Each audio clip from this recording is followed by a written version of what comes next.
One thing I wanted to mention to you is in regards to the Dubé hearing, that when Munson went on trial, that significant thing that he said. Do you know what I'm referring to? I don't. Which part?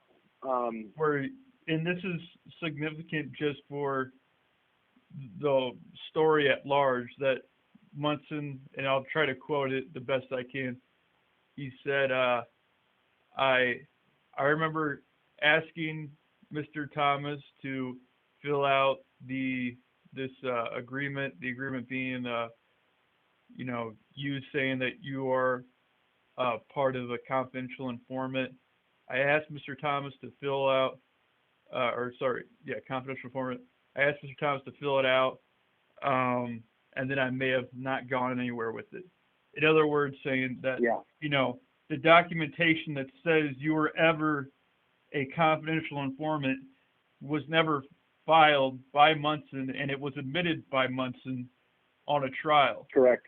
So correct. And that adds, yes, absolutely. So, but the important part for the listeners is to understand that information did not come out until 2015, and I was already discharged in 2013. So 2 years later, the agent that I was working with finally comes out and speaks and says, I just didn't record the documentation.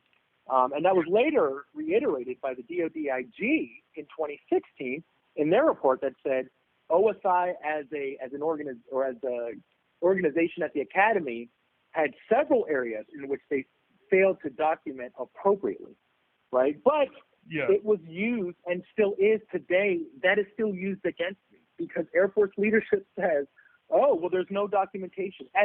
They act as though Munson didn't just say what happened to the documentation, right? So again, going back to what we started with in the beginning, it's that moving of the goalposts, right? You have the agent that I'm working with telling you I didn't record it, and then Air Force leadership coming back to say, well, we just couldn't find any information on it, so we can't say that you were working at the time. It's like, what world am I living in? He's telling you what happened to it.